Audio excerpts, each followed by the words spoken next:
لیکن یہ بتائیں کہ اس کا حکم کہاں ہے کہ رفع دین لازمی کیا جائے اور جو نہیں کرتا اس کی نماز نہیں ہوتی؟ یہ کہاں لکھا ہوا ہے؟ سنت ہے، کر لو ٹھیک، نہ کرو کوئی مسئلہ نہیں، تو نماز تو ہو جاتی ہے نا۔ اب پیچھے مینٹالٹی کیا ہے؟ اتخذوا احبارهم ورهبانهم اربابا من دون اللہ، یہود و نصارہ والی خرابی، سورہ توبہ آیت نمبر 31۔ انہوں نے اپنے علماء اور اپنے بزرگوں اور جوگیوں کو اپنا رب مان لیا ہوا تھا اللہ کے مقابلے پر، والعیاذ باللہ۔ اور یہ نہ سمجھے یہود و نصارہ کا ہے، بخاری اور مسلم کی متفق علیہ حدیث ہے، وہی خرابیاں جو یہود و نصارہ میں تھی میری امت میں بھی پیدا ہوں گی، قدم با قدم، بالشت بر بالشت، حتیٰ کہ ان میں سے کوئی گوہ کے سوراخ میں بھی داخل ہوا میری امت بھی یہی کام کرے گی، والعیاذ باللہ تعالی۔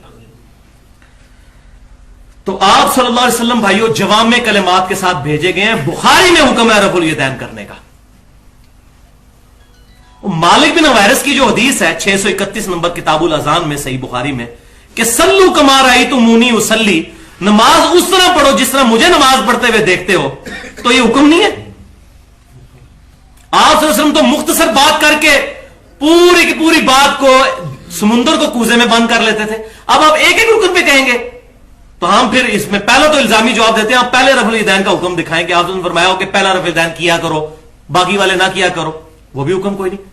حکم اس کے اندر امپلائڈ ہے، اس طرح نماز پڑھو جس طرح مجھے نماز پڑھتے ہوئے دیکھتے ہو، بات ختم ہوگی۔ یہ کتنا بڑا ظلم ہے کہ اس کے بعد بھی کوئی بندہ ضد کرے، یہ تو نبی صلی اللہ علیہ وسلم کی احادیث کا مذاق اڑانا ہے، والعیاذ باللہ تعالی۔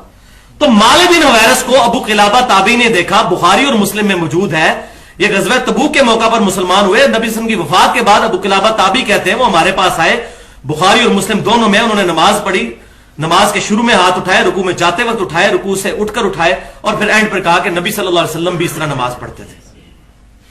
تو نماز پڑھ کے انہوں نے دکھائی، تو حکم تو امپلائڈ ہے، لیکن بات وہی ہے کہ بات ماننی نہیں۔ تو پھر میں ایک حکم جو ہے بائی نیم مینشن کرتا ہوں صحیح بخاری میں، انٹرنیشنل نمبر کے مطابق 6251، وہی حدیث جو ایک صحابی نے تیز نماز پڑھی تھی تو 3 دفعہ آپ نے اسے نماز پڑھوائی، چوتھی دفعہ جب نماز سکھائی تو اس میں فرمایا پھر کہ جب دوسرا سجدہ کرو پہلی رکعت کا، اس کے بعد بھی بیٹھ جاؤ حتیٰ کہ ہر ہڈی اپنی جگہ پر آئے، پھر دوسری رکعت کے لیے کھڑے ہو۔ تو یہ جلسہ استراحت کا حکم آ گیا نا، تو یہ کریں نا، نہیں کریں گے کیونکہ مسئلہ یہ نہیں ہے، یہ جلسہ استراحت کا تو حکم ہے، بیٹھ جاؤ پھر کھڑے ہو دوسری رکعت کے لیے۔ تو پھر کہیں گے نہیں یہ جائز ہے بیٹھنا بھی اور وہ بھی ٹھیک، اب یہاں حکم بھی ہے، پھر جائز ناجائز والا چکر شروع کر دیا، تو دل بے ایمان تے اچھتا ٹھیر۔ اور بخاری میں الگ سے مالک بن حویرث روایت کرتے ہیں جلسہ استراحت کی 823 اور 824 کہ نبی صلی اللہ علیہ وسلم جب پہلی رکعت میں دوسرے سجدے کے بعد بیٹھتے تھے، اس کے بعد اپنے ہاتھوں پر اعتماد کرتے ہوئے دوسری رکعت کے لیے کھڑے ہوتے تھے۔ تو ہاتھوں پر اعتماد کر کے کھڑا ہونا، تو یہ جلسہ استراحت کا ذکر وہاں پر موجود ہے۔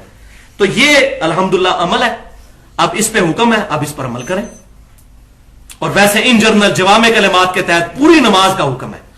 تو بھائیو میں نے پچھلی دفعہ بھی علماء عرب کے بارے میں بتایا تھا، آج میں تھوڑا کھل کے بتا دوں کہ علماء عرب نے، جہاں میں ان کی تعریف کرتا ہوں کہ ان کی وجہ سے پوری امت کے اندر رفع الیدین کی سنت اب انٹرنیشنلی چینلز کے ذریعے پہنچی کہ امام کعبہ کو رفع الیدین کرتے ہوئے دیکھتے ہیں، آمین بھی اونچی ہوتی ہے، یہ بہت ان کے پازیٹو پہلو ہیں۔ اس کی وجہ سے ہمارے انڈیا پاکستان میں بھی حج عمرے کے بعد لوگوں میں اب ٹالرنس آئی ہے، ورنہ ایک وقت تھا آج سے 20-30 سال پہلے تک گاؤں ایریا میں اگر کوئی رفع الیدین والا یا آمین اونچی والا گھس جاتا تھا مسجد کو دھوتے تھے، لیکن اب کافی ٹالرنس آ گئی ہے۔ اس کی وجہ یہ ہے کہ اب کیبل نیٹ ورک کے ذریعے پوری دنیا میں سعودی عرب کا چینل لائیو دیکھا جاتا ہے، لوگ دیکھتے ہیں کہ خانہ کعبہ شریف میں تو جہاں بت توڑے گئے تھے ادھر تو ابھی تک ان کو پتہ نہیں چلا کہ بت رکھ کے آتے تھے اس لیے رفع الیدین آتا تھا، پاکستان کے مولویوں کو پتہ نہیں کس نے بتا دیا۔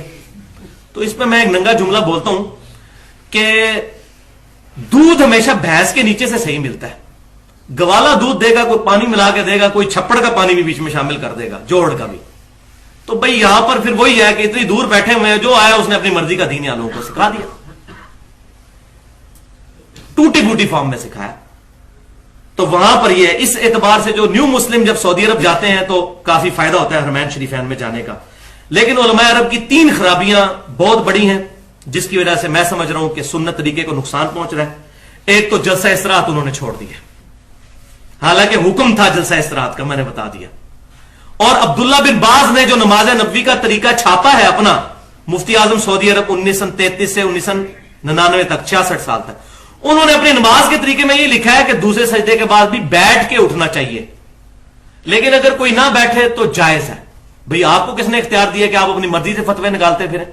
नबी सल्लल्लाहु अलैहि वसल्लम हुक्म फरमा रहे हैं कि दूसरे सजदे के बाद बैठ, सही बुखारी 6251, और आप ला तरफऊ अस्वातकुम फौका सौतिन नबी, नबी सल्लल्लाहु अलैहि वसल्लम की आवाज से अपनी आवाज को बुलंद ना करो, तुम्हारे अमाल बर्बाद हो जाएंगे, तुम्हें खबर भी नहीं होगी।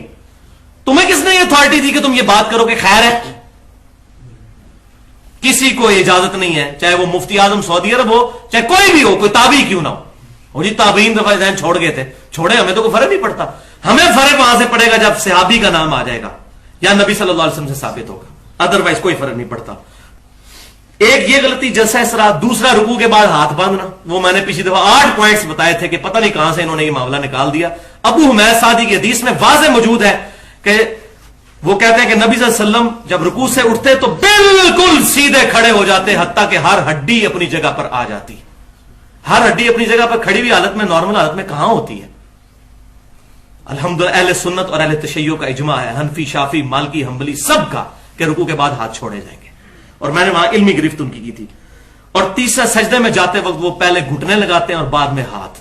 हालांकि मैंने सही हदीस अबू दाऊद से बताई थी कि आप सल्लल्लाहु अलैहि वसल्लम ने इस चीज का हुक्म फरमाया कि ऊंट की तरह मत बैठो, और ऊंट को बिठा के किस तरीके से, वो नबी सल्लल्लाहु अलैहि वसल्लम खुद ऊंट को बिठा के गए हैं। मौलवियों ने उसकी तशरीहात नहीं करनी, उसके आगे अल्फाज हैं कि पहले हाथ लगाओ और बाद में घुटने लगाओ।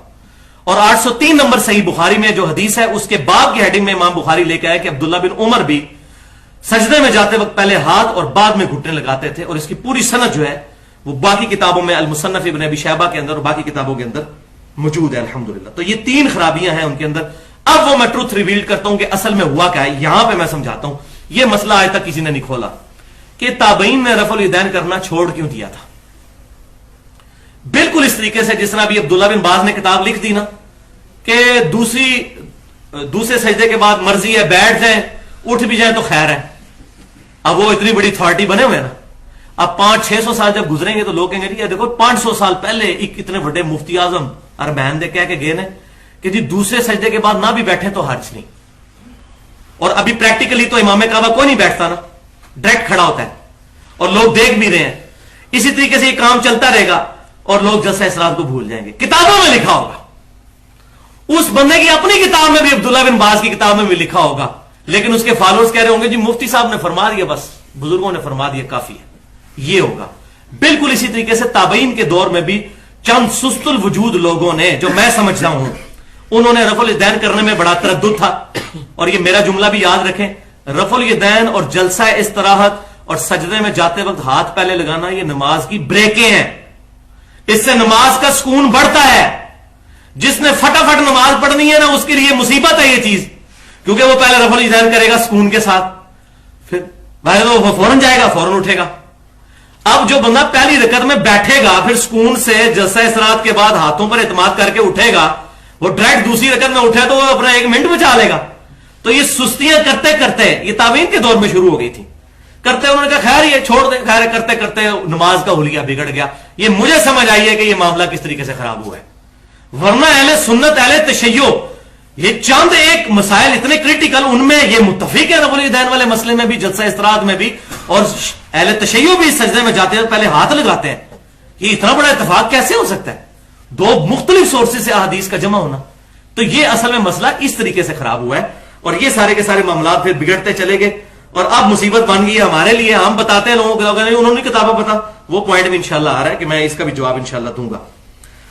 तो सुन्नत को हल्का ना समझें। ये जो लोग कहते हैं ना जनाब खैर ही है ना जी सुन्नत है, तो ये हदीस भी जामिया तिरमिज़ी की सुन लें, इंटरनेशनल नंबर के मुताबिक 2154, अल मुस्तदर लिल हाकिम में भी मौजूद और इमाम ज़ाबी ने भी मुवाफकत की। नबी सल्लल्लाहु अलैहि वसल्लम ने 6 लोगों पर लानत फरमाई है, और लानत का मतलब है अल्लाह इनको अपनी रहमत से दूर रखना। उनमें से छठा बंदा वो है जो आप सल्लल्लाहु अलैहि वसल्लम कि जो मेरी सुन्नत को जानबूझकर छोड़ देता है। आगे आप समझो, आप देख लें कि आप सल्लल्लाहु अलैहि वसल्लम की सुन्नत मुबारका को छोड़ने वाला लानत का मुस्तहिक है जब उस पर यह बात खुल चुकी है। अब मुझसे यह ना फतवा लें कि उन ताबीन का क्या बना। हम अहले सुन्नत का तरीका यह है कि हम गलती पॉइंट आउट करते हैं,